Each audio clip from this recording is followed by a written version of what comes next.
নমস্কার, দেখছেন কলকাতা টিভি। আপনাদের সঙ্গে আমি ঋষিকেশ। শুরু করছি সংবাদ সারাদিন। আগামীকাল নেতাজি ইন্ডোর স্টেডিয়ামে মুখ্যমন্ত্রী মমতা বন্দ্যোপাধ্যায়ের সঙ্গে যোগ্য চাকরি প্রার্থীদের সাক্ষাৎ। তার আগে শহীদ মিনারে চলছে যোগ্য প্রার্থীদের তালিকা বাছাই। সোমবারের বৈঠকে যাতে কোনোভাবেই অযোগ্যরা ঢুকতে না পারে তার জন্য দেওয়া হচ্ছে কুপন। যাদের ওএমআর শিট সঠিক, যাদের পূর্বের পিটিশনে নাম রয়েছে, সেই সমস্ত যোগ্য প্রার্থীরাই সাক্ষাৎ করতে পারবে। যোগ্যরা তাদের চাকরি ফিরিয়ে আনতে চান বলে দাবি রাখবেন মুখ্যমন্ত্রী মমতা বন্দ্যোপাধ্যায়ের কাছে। এখান থেকে কুপন পাচ্ছি, শহীদ মিনারে এসেছি আজকে। আমরা একটা করে কুপন পাচ্ছি। কারা আমরা কুপন পাচ্ছি? যারা যোগ্য গ্রুপে আমরা পিটিশনার হয়েছিলাম, সেই গ্রুপ থেকে আমাদের আজকে কুপন দেওয়া হচ্ছে আগামীকাল, যাতে আমরা নেতাজি ইন্ডোর স্টেডিয়ামে এটা দেখিয়ে পাস করে তারপরে আমরা ঢুকতে পারি।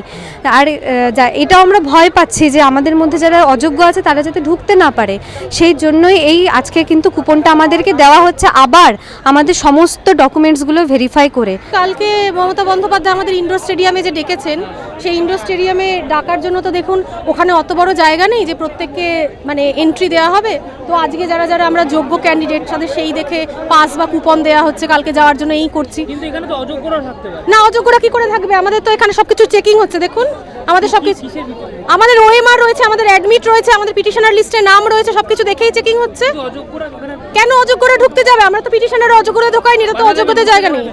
অবশ্যই বাধা দেবো, সেটার জন্যই তো চেক করে দেওয়া হচ্ছে। হাইকোর্ট সুপ্রিম কোর্ট যোগ্য অযোগ্যদের তালিকা আলাদা করতে পারলো না। যদি যোগ্য অযোগ্যদের তালিকাটা আলাদা করতে নাই পেরে থাকে, তাহলে আজকে টাকা ফেরত কাকে দিতে বলেছে? আমাদের তো দিতে বলেনি, তাহলে আমরা অযোগ্যদের তালিকায় নেই। তাহলে সুপ্রিম কোর্ট একদম খুব ভালোভাবে অযোগ্যদের তালিকা পেয়েছে, যাদেরকে চিহ্নিত করে টাকা ফেরত দিতে বলেছে। তাহলে আমরা কি দোষ করলাম?